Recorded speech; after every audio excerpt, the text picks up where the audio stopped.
السلام علیکم ورحمت الله وبرکاته. محترمینو، یو څه چې اوس ډېر انسانان په مبتلا دي هغه دا د واتساپ سټیټس ورته وایي، په عربي کې حاله ورته وایي.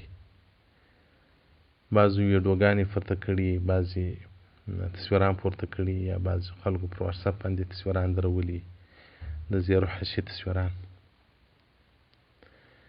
دلته خو یو تصویر دی حرام دی، الله له دغه مرداري زه خلاص کړی یم، لله الحمد.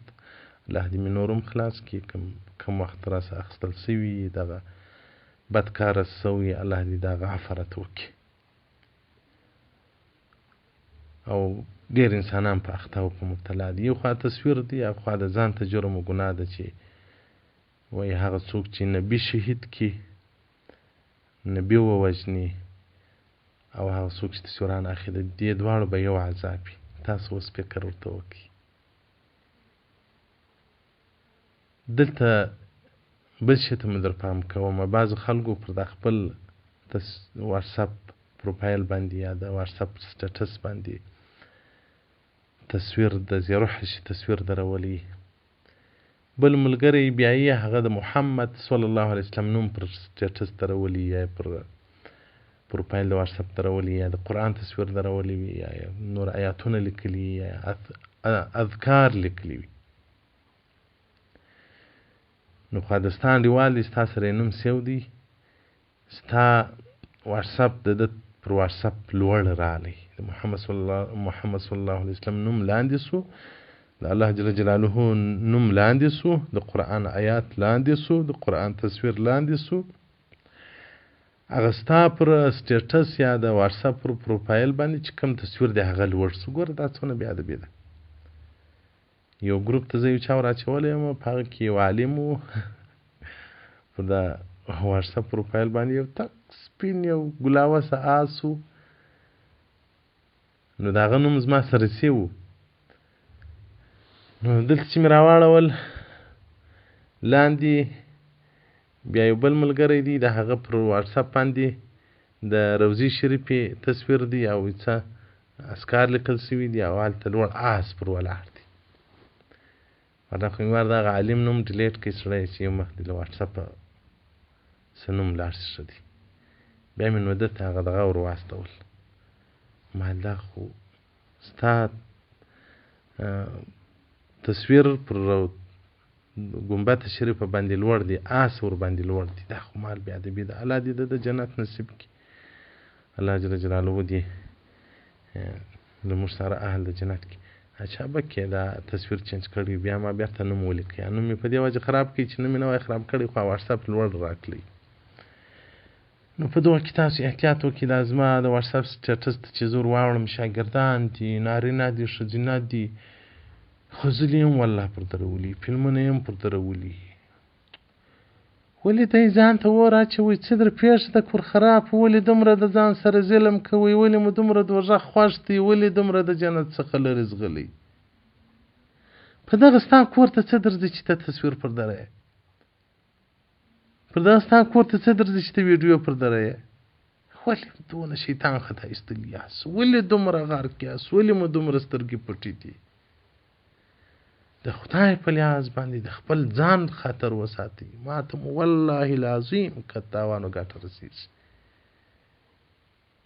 له دغو مرداریو څخه ځان راګوښه کړئ. دغه انټرنیټ و موبایلو خو زموږ اخرت و دنیا را خراب کړل. الله دې د دغه جوړونکی او د دغه ایجادونکی او د دغه بنسټ ایښودونکی هغه دوزخ ته ورولي چې سخت د دوزخ وي. دغه مرداري د هر مؤمن کور ته ورننوتله. د شیطانانو پلار زموږ په جیبو کې پروت دی. الله جل جلاله راته وایي هر څوک چې د شیطان پر قدم لاړی هغه لره به عذاب علیم وي، دردونکی عذاب وي. نو موږ خو اوس د شیطان انډیوالان یو. تر موبایل و تر انټرنیټ غټ شیطان والله لازم کوي. دا د شیطان مقاعد و دامونه دي. شیطان به اوس هلته یو ځای د غره په لمن کې سپېره کوناټي پروت وي، مارا به ایسي موږ ته سیل به مو کوي چې ته ودرېږه یاران مې څه ډول پل کې اخته کړي دي. نور یې الفساد انټرنیټ او ټلیفون زموږ کورو ته زموږ جیبو ته راوړئ.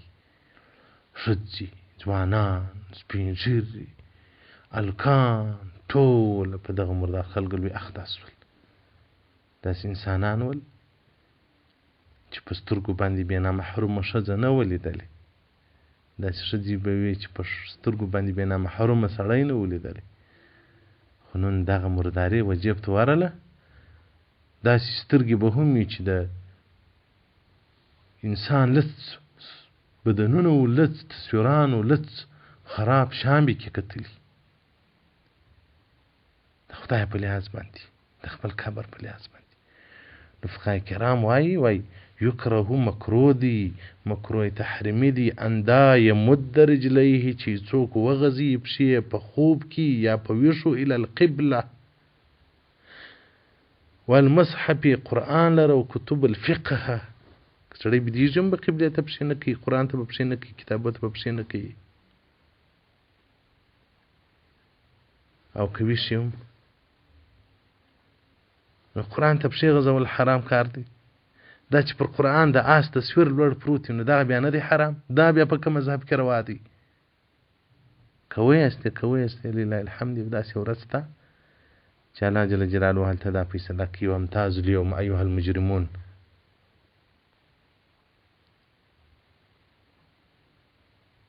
وامتازوا اليوم ایها المجرمون رجلاسي مجرمان بیا بعد ستی درک معلوم چې په چا کې ځي تصویر دی کبیره ګناه ده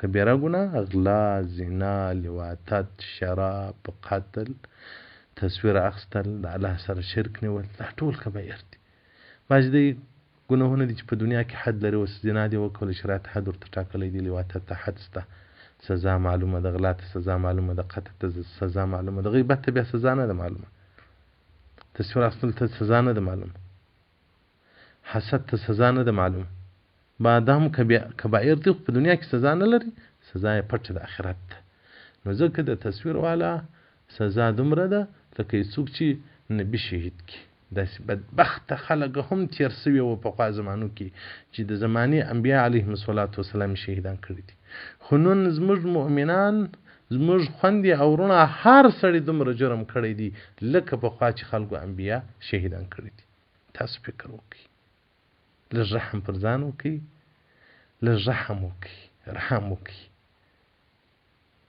اهل د جنت به جوړ شي که مو رحم پر ځان وکړي توای نبیل سی جلد نمبر اول صفحه 128 والسلام علیکم ورحمة الله وبركاته ومغفرته